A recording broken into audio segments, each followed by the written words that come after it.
Today, we sit down with Darius Mayfield and talk about his run for Congress in the 12th U.S. Congressional District.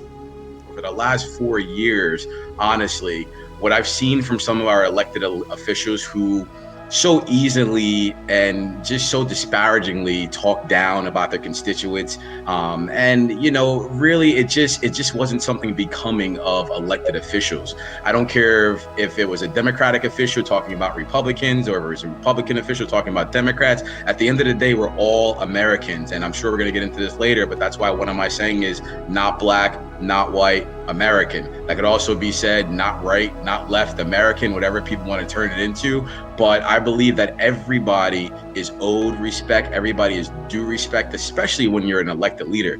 Darius is a longtime advocate who is looking to replace someone who has held public office for nearly a quarter century. I mean, I think the school choice model is the way to go. I will say I actually just put up a post today, and basically that post said the public school system is one of the most systematically racist organizations in this country. Democrats always want to talk about systematic racism.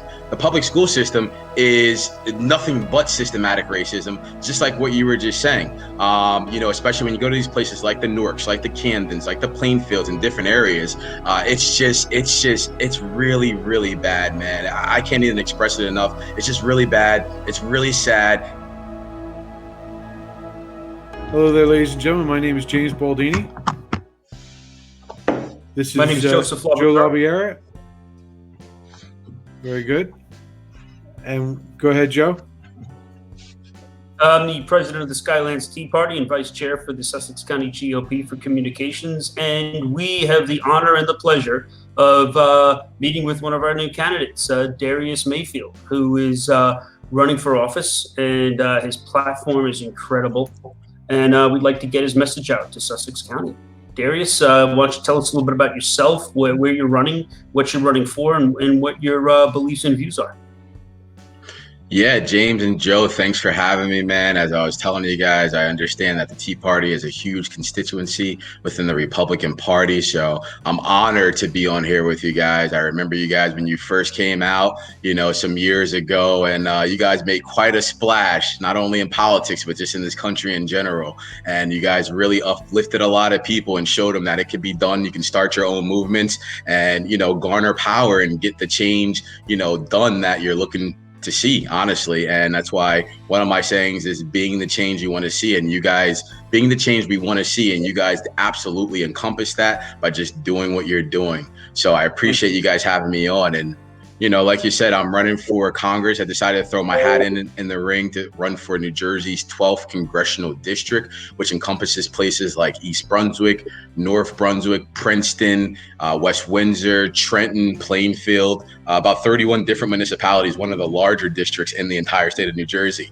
One of the great things for me is, although the town I was born in is not in this district because they've redistricted and districted these things so weirdly, where it literally goes around New Brunswick, where I was actually born and raised, which is right next to where I currently live in East Brunswick, New Jersey. But unfortunately, New Brunswick is not in my district. But having been born in New Brunswick, I am very familiar with all of the towns in my district. And I've also resided in and went to school in some of those same districts. I lived in North Brunswick. I lived in Ewing, where actually my opponent currently lives, Miss Bonnie Watson-Coleman, and where she's from.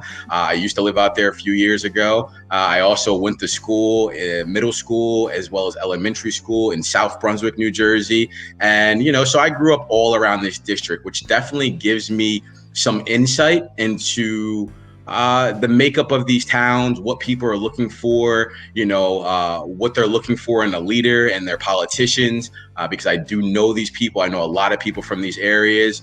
And, one of the reasons I threw my hat in the ring, and I say this often, is because over the last 4 years, honestly, what I've seen from some of our elected officials who so easily and just so disparagingly talk down about their constituents. And, really, it just wasn't something becoming of elected officials. I don't care if it was a Democratic official talking about Republicans or if it was a Republican official talking about Democrats. At the end of the day, we're all Americans. And I'm sure we're going to get into this later, but that's why one of my saying is not black, not white, American. That could also be said, not right, not left, American, whatever people want to turn it into. But I believe that everybody is owed respect. Everybody is due respect, especially when you're an elected leader. You're a public servant. These same people that you're talking down to in some cases help to actually put you there, whether they were for you or against you. In those cases. So you're there to represent everybody once you're actually voted into that position. And what we've seen, especially over the last 4 or 5 years, is these politicians are just getting way too comfortable in their positions of just talking disparagingly to people, calling them conspiracy theorists, calling them, whatever it is, from Hillary Clinton to Joe Biden, calling them Neanderthals to, this stuff is just kind of disgusting and very unbecoming of elected officials. And, it's time to put real people in real positions, regular people like myself, small business owners, teachers, doctors, whatever it is, just regular everyday people into office so they can represent us the way we want to be represented, because these are the same people that interact with us on a day-to-day basis in a lot of instances, as where our elected politicians, as we know, some of them have been in there 20, 30, 40, 50 years. After you've been a senator, a congressman, whatever it is, for 30, 40, 50 years, how do you really, relate to the average everyday person? You can't, especially not the way our politics. You really don't, man. And especially the way our politics have been run, where we know people are cheating the market, people are getting rich by being in office. I mean, how does a congresswoman or congressman, that makes $150,000, $160,000, $170,000 a year, go into Congress broke, but then come out worth hundreds of millions of dollars?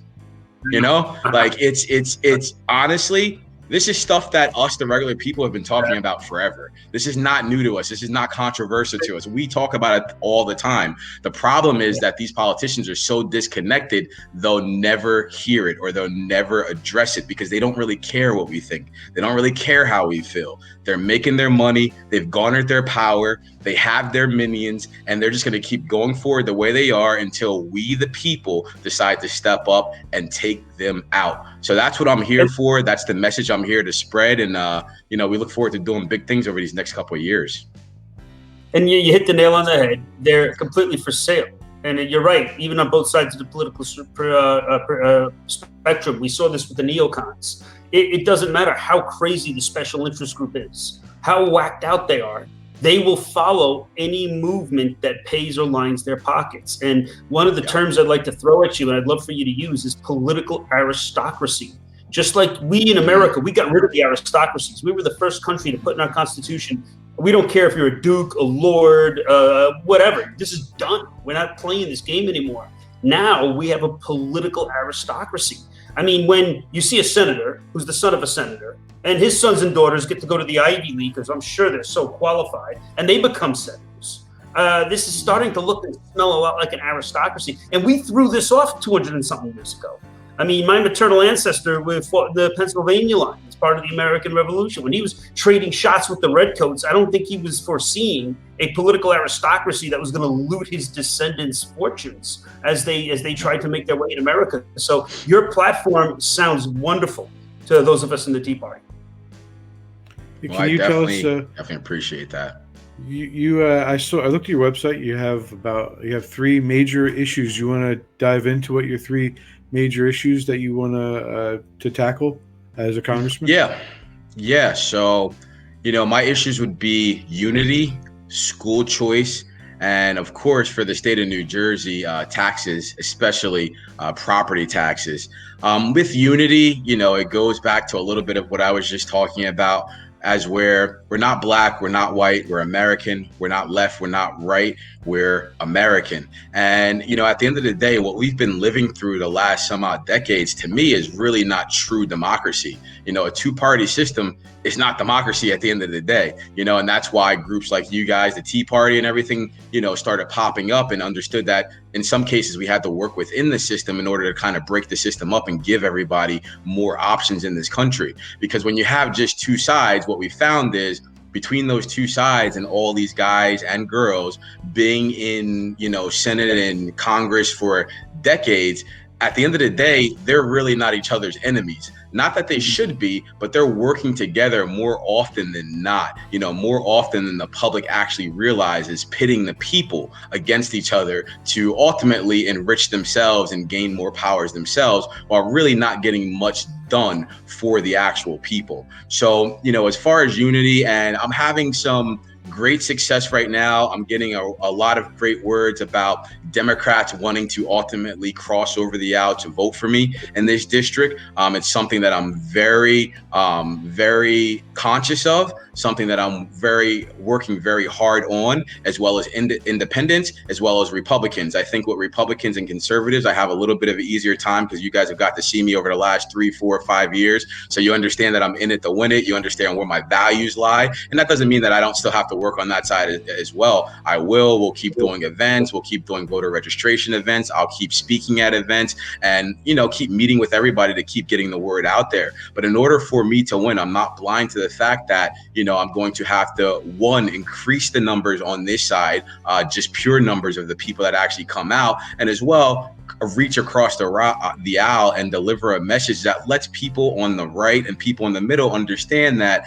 at the end of the day, I'm here for all Americans, as it should be. We have too many elected officials right now that you can tell they're just on one side or the other. They're pitting one side against the other. They're basically, throwing gasolines on the flames of violence and, corruption in this country right now. And you see it in cities like Chicago, in Oregon, in DC, wherever it is, where you have groups like Antifa, Black Lives Matter out there going against people like the Proud Boys or this group, whatever the case is. And it really shouldn't, be that way right now. We really should be finding ways to come together and take down these tyrants that are in office right now. So my message and my number one message is definitely one of unity. I understand that we want to agree on every single policy, but at the end of the day, I honestly believe that the people on both sides ultimately want the same things, which is life, liberty, and a pursuit of happiness. And they want their kids, their grandkids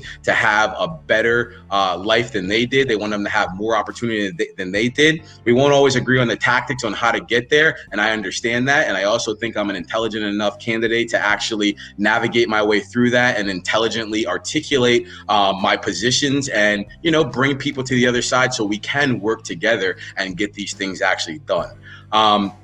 My other issue is, I didn't mention this before, but another issue of mine is term limits. And term limits are very, very, very important to me for a lot of the reasons that we've been talking about already, to be honest with you. And, right now we have a bunch of dictators, a bunch of small-time mafia bosses, honestly, sitting in our chambers right now that have amassed so much power, and you can just see it when they go on TV and they talk. They're just liable to say anything nowadays with no shame whatsoever. And it's kind of scary to be at a point like that with our elected officials that have amassed so much power that they can cheat during elections and still be reelected. They can change laws illegally and really not have too many repercussions come back on them, like we've seen in this last election. So we really need to institute term limits, just like the presidency, just like we have in the Senate, where and I understand in Congress right now it's only 2 terms, so we can look at different ways, whether it's extending the amount of years you can serve for Congress and then limiting the amount of terms you can actually serve, or keeping them where they are now and just capping off the amount of terms you can serve. And that's something that can be talked about once we actually make it there, but it's something that we're going to make a very prominent issue. If I'm blessed enough to be elected to Congress, we're going to make it a very prominent issue. We're going to keep it public, and I know for a fact that both Democrats and Republicans support that move. And these are the type of issues that I can continue to present to the people that will ultimately bring us together, because these are not issues that we're all on different sides of. Republicans, independents, and Democrats all believe that we should have term limits, and it's time for us, the people, to fight and make that happen. School choice is very important to me. If you haven't heard my story, and I'll make this one quick, basically I grew up in the hood with a little sister and a single mother. My father left when I was 3 years old. when I was in about the 3rd grade, I went to school and some kid in the morning pulled a knife out between 2 garbage cans and started chasing me and my boy through that school at Lord Sterling School in New Brunswick, New Jersey. Luckily, I lived close by, so I ran all the way home that day and told my mother what happened. And she basically said, I'll never send you back to that school again. So she used my aunt's address in the town of South Brunswick, which happens to be in my district now, and basically used her address and started sending me to a school called Brunswick Acres.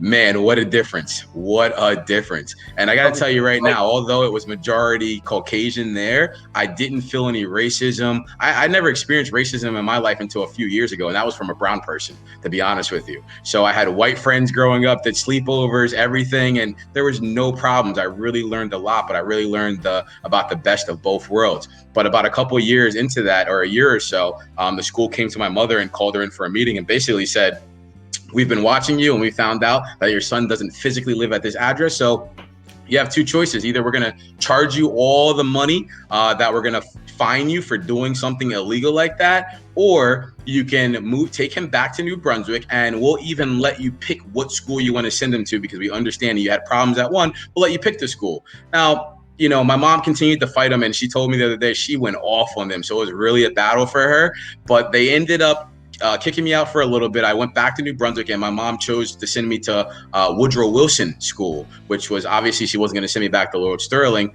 And just to say, it was just still more of the same. I didn't get chased by a knife or anything like that, but it was just, you could just tell the difference, especially having come from the South Brunswick school system. There was a huge difference. So what my mother did was she picked up everything she owned and she moved to the poorest part of South Brunswick, right next to the trailer parks out there. And just so me and my sister could go to school. I didn't hear you. I'm sorry. I said, just so you could go to that school. She moved her just so we can go to school. And, you know, it was one of the best things of my life and the greatest decision she ever made. And honestly, if it wasn't for her making that decision, I probably wouldn't be here for you guys today. I often hear from people, which, you know, it's kind of funny sometimes. I'll be like, you're so articulate. And I credit that to being able to go to school in places like South Brunswick and actually, you know, get a proper education, because the way I was going to New Brunswick school system, I'd probably, like a lot of people in those situations, be either dead or in jail right now, to be honest with you. So I'm very grateful to my mother forever. And that's why I honestly believe in school choice. It's a huge platform of mine. And basically what school choice will do is let the money follow the kid. And what that's going to do is, some people put that argument out there that Republicans are just looking to privatize schools or whatever the case is. No, what it's going to do is it's going to force, it's going to allow kids that want a better education, their parents want one better for them, to go ahead and get that education immediately, rather than going through the system and being stuck in a school that is just failing them at every facet of their life. And 2, it's going to force those public school districts to either put up or shut up, right? Because if you start having too many kids moving and you start losing more and more money, you're going to either be forced to close down at the end of the day, or you're going to make a conscious decision to actually change your ways and make it better, which is funny, because if they actually make that conscious decision and make it better, we should probably just fire them all anyway, because they should have made it better the first time without us having to go through all this. You know, how many young lives have they wasted, you know, throughout the years of doing that? So school choice is definitely a big issue of mine, and I look forward to pushing legislation to do just that once we get to Congress. And lastly, you know, my taxes. This is New Jersey. You know, I can tell you, just here in East Brunswick, I purchased my house about 5 years ago. In that short time, my property taxes have gone up 40+% just here. It's almost like they're trying to price us out of our own homes in these New Jersey towns. That's exactly what they're doing. Honestly, and that's exactly what it feels like. This is how a sectarian conflict starts. They start making it economically untenable for the demographic they don't want in. This is how Kosovo worked. They make it so where you were living in an area, they didn't want you there. They made it almost impossible for you to survive. And then little by little, they would just push you out that way. And then if you don't leave and you all want to stay, well, then you can't afford the tax, you can't afford to live there. Then they forcibly push you out. This is how a sectarian conflict starts. Yep. And, you know, one of the interesting things, it also ties into school choice a little bit, because you know, one has to ask yourself, when I look at my property tax bill, I've noticed that about 60%, even more, closer to 70, is going towards our school system, which is the situation for a lot of towns in the state of New Jersey. And we also pay the most per pupil in school of any state in this entire country. So when that happens, how is it possible that we have any school system, like you sent me before, Joe, where Trenton has a 3% math proficiency rate? How is it that in Baltimore you have, less than 30% of your kids graduating high school?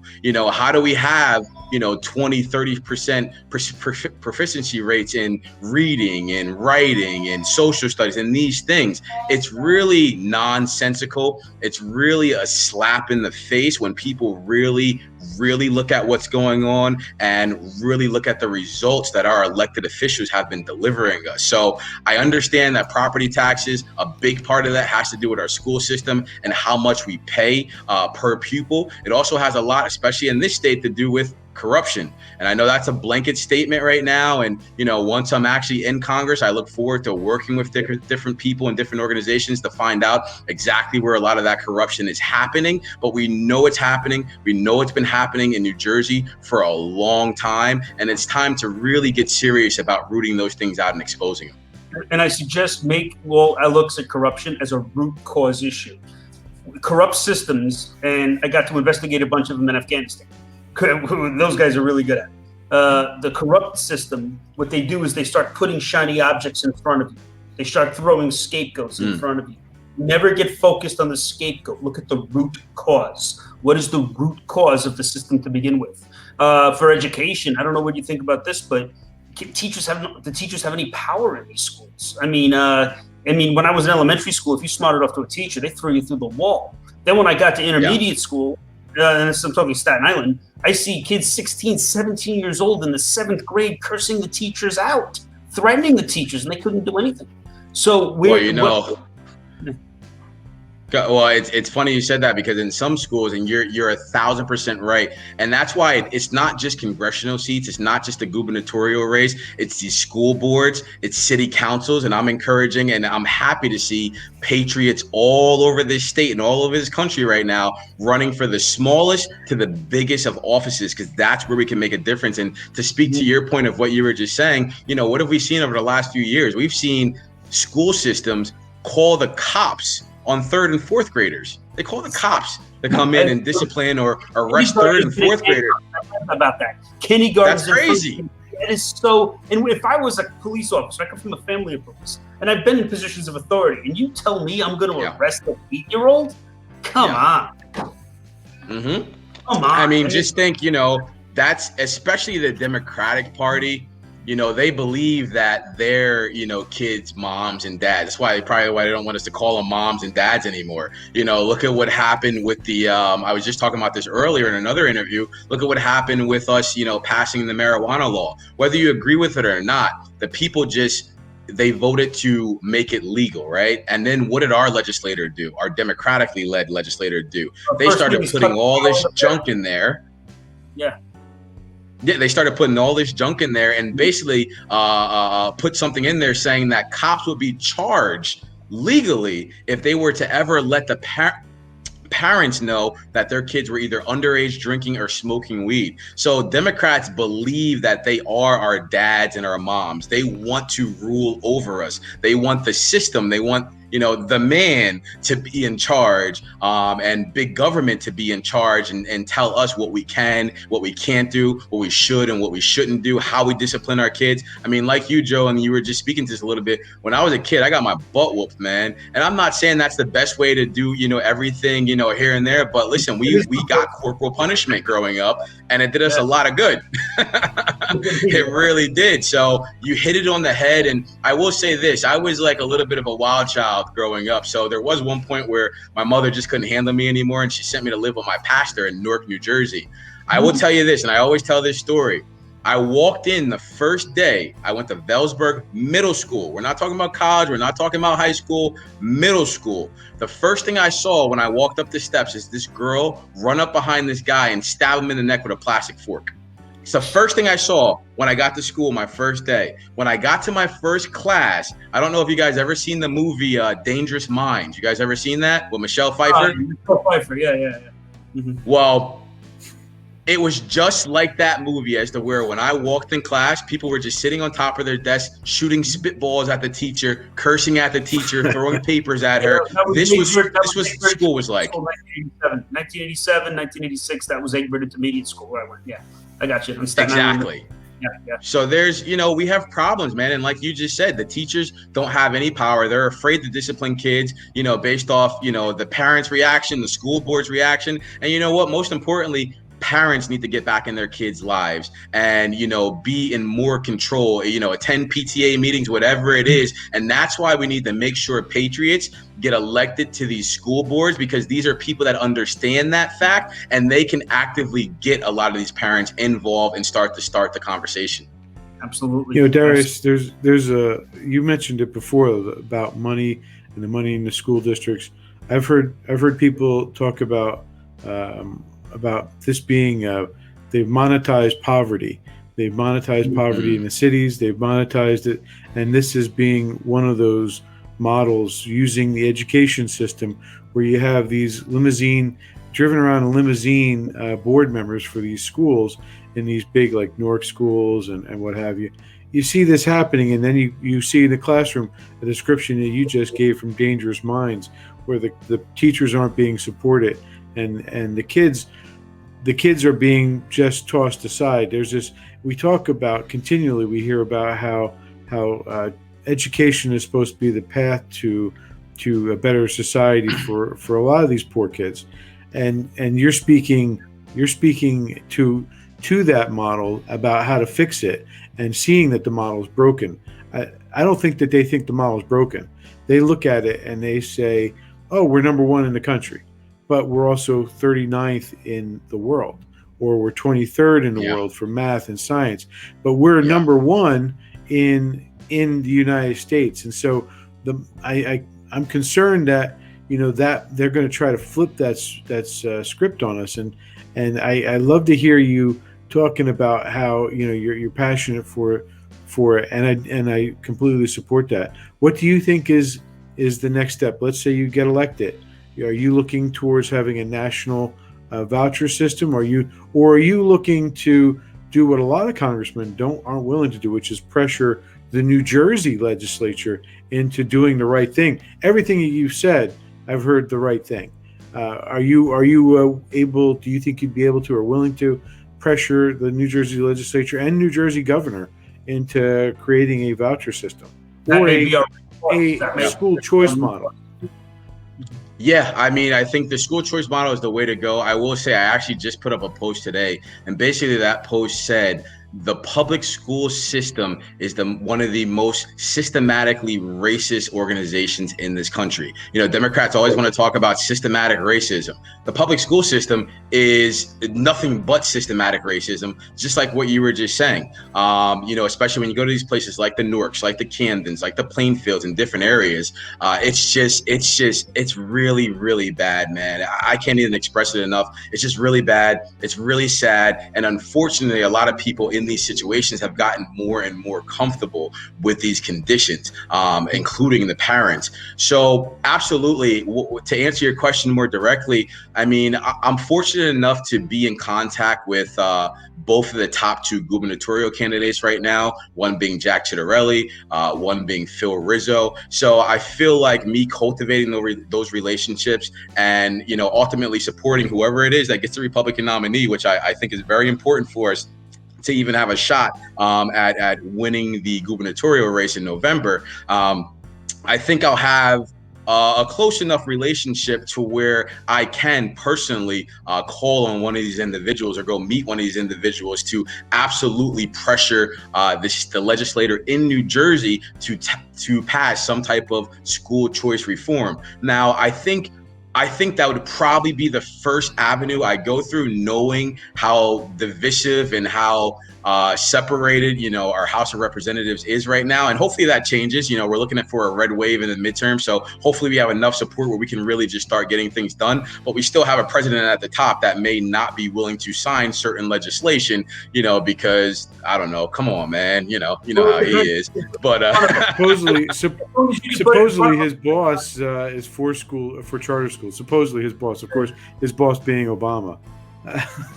They're probably for charter schools for the people that they know. They're for Turkey coming in, putting their charter schools in, China coming in and, putting their charter schools in, where those aren't really the type of charter school that I'm talking about. In fact, I love the fact that the Trump administration started dismantling some of those type of charter schools under his administration, because they understood there was a lot of nefarious stuff going on there. We have to be very protective of our country, our intellectual properties, and what we're teaching our children and who we let in here to actually teach them. We can never forget, as far as our universities are concerned, everybody comes here to learn. China sends their dignitaries, their diplomats send their children to America to actually educate themselves. Even in England and places like that, they send their children here. So we can never forget that from that standpoint, that there is something special here. We just need to kind of resituate what's going on. We need to kind of grow with the times,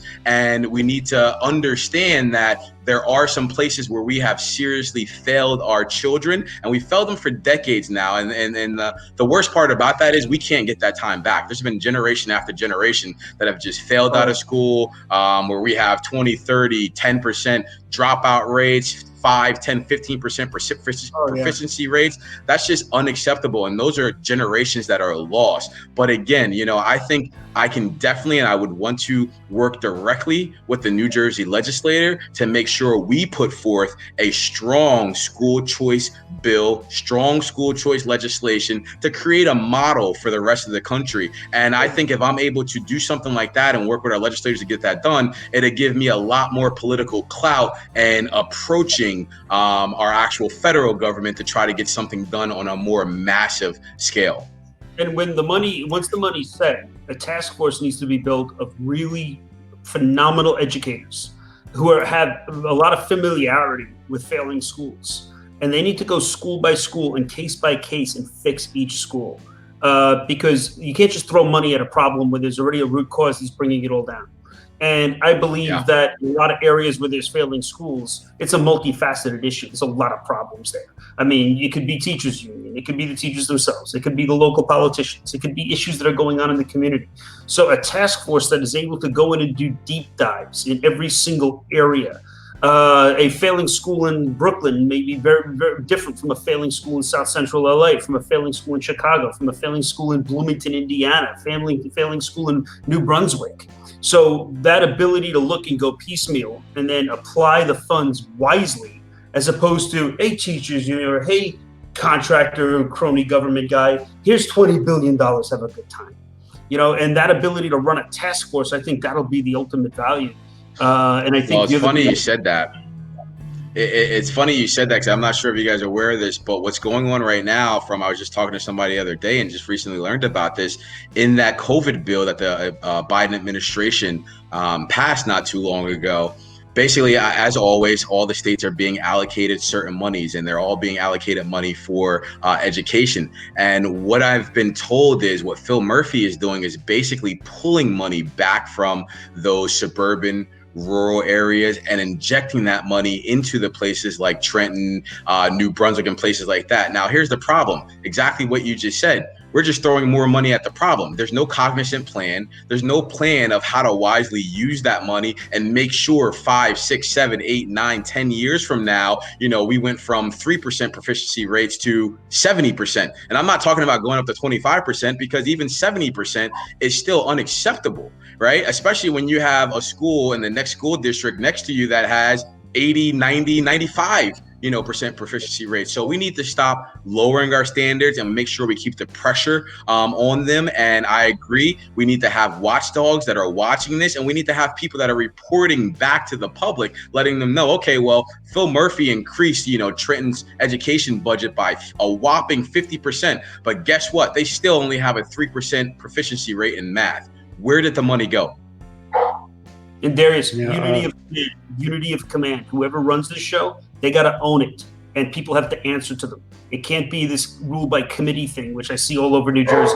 Oh, well, we're going to have everybody's perspectives. That's great for planning, and that's great for coming up with the plan.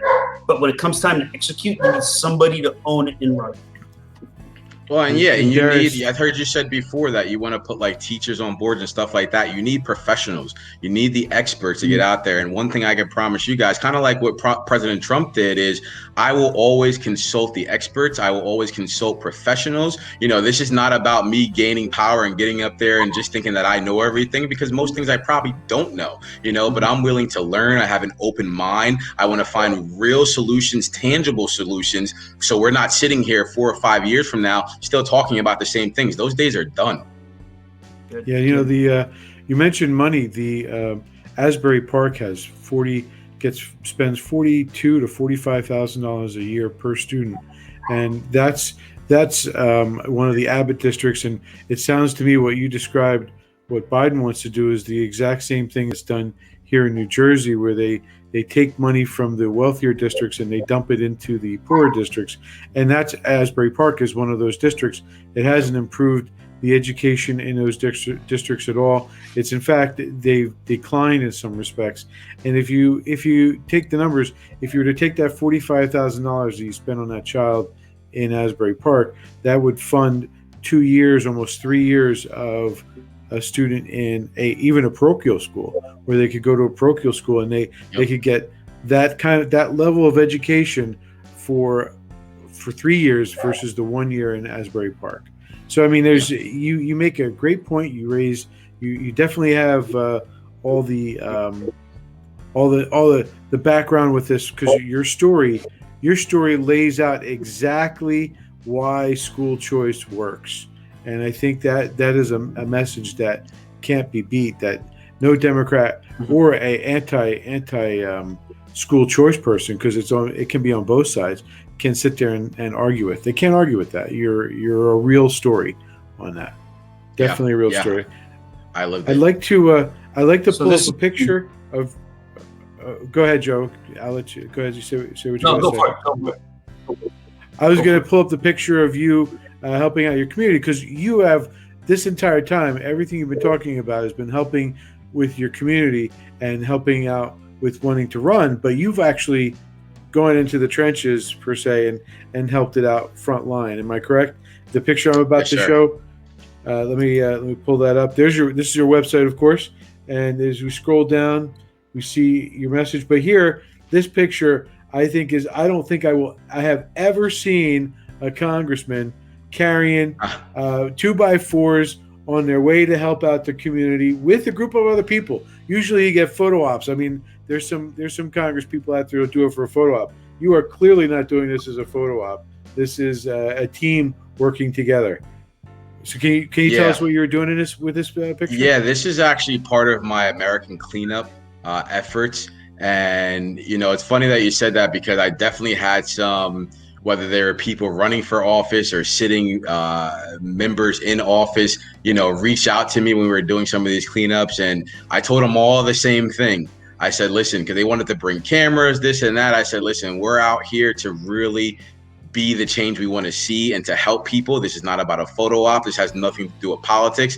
And wouldn't you know that every single one of those politicians didn't show up, that called once I actually said that? Literally every single one. This is actually our American cleanup efforts. This was inspired by Mr. Scott Pressler, who was the original person that started the cleanup efforts in in Baltimore, when the president called out Baltimore for just being, a dirty city. And it is, at the end of the day, just like a lot of, especially our inner city communities. So I got together. When I see him do his first Baltimore cleanup, I sent Scott a DM on Twitter, and he hit me back and he was like, call me that night. I called him that night, and I did my first cleanup in Newark, New Jersey about 3 weeks later. Since then, I've done Philadelphia 3 times, Philadelphia cleanup. I've done Newark, New Jersey. I've done Paterson, New Jersey. I've done Camden, New Jersey. And just to let you guys know what we have coming up, because I promised everybody from the beginning that this was an effort that we were going to continue. And this wasn't just for politics or just for a photo op. So this year, actually, we're starting back up with the Camden Cleanup 2, which will be on May 15th. We have the Philadelphia Cleanup 4 on June 5th. On June 19th, Scott Pressler, I'm bringing him to New Jersey. We're going to be at the American Legion in North Brunswick and the American Legion in Middlesex for a voter registration event with myself and Scott Pressler. On July 10th, we'll be in Plainfield for the Plainfield cleanup, which is in my district. On July 31st, we'll be there for the Patterson cleanup too with Mr. Billy Prempe, who's running for Congress as well. On August 21st, we will be in Atlantic City for the Atlantic City cleanup. And lastly, we'll be back in my district on September 18th for the Trenton cleanup. This picture that you're looking at right now was actually during one of our Philly sessions. And actually, this wasn't a cleanup here. This was when we did the cleanup the first 2 times. We met this lady who we call Grandma Brenda, who actually lives on the street and is a very vocal and important voice in that area of Philadelphia, who's actually considering a run for office herself. So we loved her so much. Her and her husband came out and showed so much love. They sent out their grandkids and everything like that, that we noticed that she had a little garden in her on her lot. And she grew a lot of things from tomatoes, the grapes, a lot of different stuff. It was like a very intricate little garden. So we said, you know what? You've been out here helping us for these last 2 cleanups. We're going to come back and build you a garden. So this was actually us when we brought a lot of Patriots back out there. And just mind you, just so you guys know, every time I do a cleanup, it's a bunch of MAGA hat wearing conservatives in the middle of the hood with me, picking up trash, right? And that's how we're being the change we want to see. That's why it's not black, not white American, because not at no time did we ever have a problem out there. In fact, we had nothing but relatives coming out. Citizens coming out there. And one lady started crying. She just said, she walked up to me and Priscilla and she said, I never thought we would see you guys out here. There's nothing but love when we come out there, and people are wearing their MAGA hats. They have their Trump hats on, and we're in the middle of the hood. You know, if you look at CNN and MSNBC, you would think that we all be shot by now. Neighborhoods, the value of the homes in these neighborhoods are so incredible. If the values were to go up in a way where the residents could get some kind of ownership with these homes. I mean, they're built from brownstone, they're built from brick. These homes will last forever. And if the residents can somehow get an ownership while the value goes up, not gentrification. Gentrification just exiles these people to where their neighborhoods. It's horrible. But if you could do that in leadership, you would create strong communities that are normally impoverished and normally have educational issues, and you create strong communities that would last forever and be a tremendous blessing on America. Well, you know, and I know you know this because my opponent, Bonnie Watson-Coleman, she's all for the expansion of affordable housing into suburban neighborhoods. And, you know, my take on that is exactly... Yeah, exactly. And, you know, my take on that is exactly what you just said. Why not go into these communities where these people already live? They already have their roots. Some of them own property. Some of them are living in apartments, but help them better their lives there. Create more opportunities for them there. Create more new affordable housing for them right where they live. One of the saddest things that I saw was I grew up in New Brunswick on Commercial Ave. If anybody knows about Commercial Ave in New Brunswick, there used to be a bunch of high-rise projects there. There's probably like 10 or 11 right across the street, because I lived in a new apartments right across the street. And some odd years ago, they tore that down and built what I think is, you know, in some cases affordable housing, but these nice little condos. But one thing you notice is, one, you know, there wasn't not near as many people. So they displaced like 60-70% of the people that lived in those places. And 2, the people that are living there now aren't even the same people that were living there before. So basically they said, we don't care what happens to you. We're going to tear down the homes that you've had forever. And in fact, we're not going to create a plan to make sure you can at least benefit from this land you've been living on all these years, all these decades. Darius, what does this do to a community where you have multiple generations in the same few blocks, and now you're just gonna scatter them again to suburban community, where in the suburbs you don't have corner stores, you don't have grocery stores. If you don't have a car, you can't live in the suburbs. So all you're doing is taking them from the frying pan and putting them into the fire. That blue building and that orange building, those are gorgeous buildings. You're telling me that if I've owned properties and rental properties, I own that property, you're the government, you come to me, and I'm looking to get rid of this property for whatever reasons, values are going down. And you say, look, we are going to develop your property so you can sell it for more money on condition that you do a buy-owner mortgage, which we will guarantee to the residents living there. Absolutely. Yep. It's a great business. Absolutely. By the government. Absolutely. Absolutely. And then the people living there get to own a property that once it's rehabbed, like you guys are doing, in the neighborhood then has law and order. The neighborhood's then been rehabbed. You're looking at $1 million property. Well, you're also creating generational wealth and uplifting people. I mean, look at places like Boston, Massachusetts, where, you know, we talk about the Democrats love to talk about this stuff, but they never have an actual fix to actually make it right. So in a place like Boston, you know, we recently learned that the average Caucasian family, let's say, is worth, you know, $50,000. The average Black family in that same place is worth like $800. So by doing exactly what you just said, you automatically increase these people's net worth, give them some type of sustainability, and start to create that generational wealth while, you know, closing that wealth gap there instead of just throwing money at the problem. It's real solutions.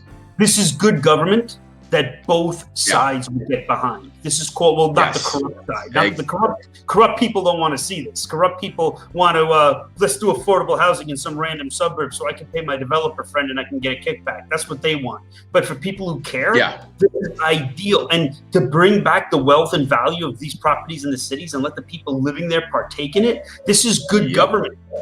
I know a lot of right-wing people. I'm a right-wing guy. Guess what? I don't know any right-wing guys who wouldn't get behind this. They would all say this is a great idea. And this is great capitalism. We're taking taxpayer money that's going to go into these programs anyway. And we're actually letting the property owners profit. We're developing the equity and we're benefiting the residents. The people on the left, I know a lot of left-wing guys. I talk to them, play chess with them, I drink with them. I got a lot of close friends and family who are left-wing. And they would be behind this. So the only thing stopping us is the corrupt media and the corrupt people in government. And that's what we're asking you to do, is help fight those guys. Well, and that's why we need to remember, and I say this a lot, there's a lot more of us than there is them. And when I say us, I mean us, the people. When I say them, I mean politicians. For every politician that we have in office, we have another 2 or 3 million Americans to match that one politician, right? So we need to remember that we have the power, and that all goes to that unity platform. I don't care, you know, and I've talked about this often, when it comes to places like, you know, comes to groups like the BLMs, for example, I know the overwhelming majority of the people in that movement want the right things. Their heart's in the right place, right? And they want to see some type of change. But what happens is the people at the top, the people that are funding these movements, are propagating people so much and moving these groups in such a left communistic direction that it's pretty hard to, you know, stick up for anything that they're doing. Now, one thing I will say is you're starting to see some of the cracks. I've seen people like my man Mike G out with Brooklyn BLM. Mike G is a huge Trump supporter, a huge conservative, but, you know, they were both out there protesting medical freedom and things like that. You know, you see the New York chapters, the DC chapters starting to go after the Marxist leader of BLM because of the 5 mansions she decided to, you know, buy while not distributing any of that money to the actual, you know, organizations. But one thing I need them to understand is that's what socialism is. That's what you signed up for. She actually didn't do anything wrong into regards to what you all believe in. I've read a lot of Karl Marx, studied him my whole life. And the man was the most amazing mooch of the human race. I mean, this was a guy who never earned a dime in his life and would mooch off of all these people who his value was he would go agitate and scare and blackmail their enemies. And this is the essence of Marxism. When you finally get to the understanding of it is, I am basically going to go to people who have wealth and value. I'm going to shame them, then I'm going to intimidate them, and then I'm going to steal from them. And then somewhere in the process of me saying I'm taking care of these people, I'm going to pocket it. And they find a very... they find a very pliable demographic with the elitist intellectual, the Ivy Leaguer, the person who thinks only in abstract. Because when you read all of their upfront points in abstract, you're like, oh, this is a beautiful thing. We have all these smart people on committee. We got the economists. But when you really get to it, you and I and guys like Jim, we've seen the practical world. And in the end, we're like, okay, how are we actually going to apply this? But that's the thing, is they really don't want to apply it. They want this mess. They want this chaos. Marxism is a very dark ideology in my view. And I'm glad you see that. I'm glad you see that. And that's the hard part. And that's going to be, I think, your greatest challenge is how do you separate the mainstream people who are co-opted with the Democratic Party from that Marxist pull? How do you, it's an intoxicating pull to somebody who doesn't know any better. And how do you kind of like break them away from Marxism? And I think by leading by example, like you're doing, I think we're off to a really good start. Yeah, gentlemen, I agree. Gentlemen, I would say we're at the 48-minute mark, and I don't want to keep Darius from doing all the other fighting. I will say this, though. That picture is more work being done by you than pretty much most of Congress put together. Just that one scene, just the things you've described, is more work than they've done in years. So you know what I think you're the. Yeah, you're the. What'd you say, Joe? I said, you know what a blister is. You know what blisters are when you're doing work with your congressman. Oh yeah, I do. Mm-hmm. Yeah, I'm not afraid to get down and dirty. Mm-hmm. So I like you. Your website is Darius Mayfield for America.com. But can you give us an out on sum yourself up, give us your final statement on on your campaign? Absolutely.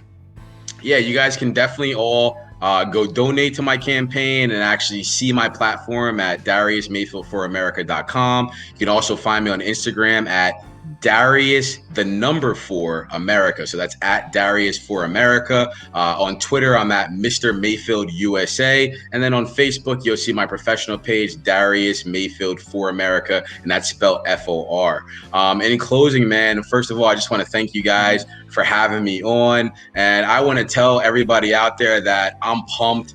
I'm excited. I'm ready to rock and roll, man. We're just getting started. I want to thank everybody that has already sent in donations. I've already amassed over 800 small donations from all over this country. And that's just in about 2 months of work since we've actually announced. So, I'm very, very excited about this. I think the people are excited about my candidacy and, understand, especially for the minority population out there, the Democrat population out there, again, I am running as a Republican. I am a conservative. I am a Republican. So yes, that means that you're not going to agree with every issue that I come out with. But at the end of the day, just understand that we all want the same things. I'm also a leader that is willing to sit and listen and learn from both sides of the aisle, from everybody. And I think we should all try and be those examples going forward to make this a better union for us all, make this a better union for our kids and for their kids and their kids after that. So I promise you guys, man, the work won't stop. I hope I'm blessed enough to make it to Congress. And I promise you, if you guys give me the honor of putting me in Congress, I'm going to give them hell. And one of the first things I'm going to do is I'm going to turn on my personal Facebook page on my phone, and I'm going to walk over to AOC's office and hopes that we can have a real conversation, because it's enough of these guys hiding behind the military and gates right now because they're still, after January 6th, I guess it's just too dangerous to open up DC. So everybody's hiding behind the camera, everybody's hiding behind the computer. When we get to DC, we open things up and we go public. Absolutely. Excellent. Mm-hmm. Well, wow. Thank you, Darius. Thank you. Mm-hmm. Good luck to you, and it doesn't end here. That you win, or not, someday you will, and it doesn't end here. This is a lifetime fight, and I'm honored that we're sharing the same fight, sir. Thank you, guys.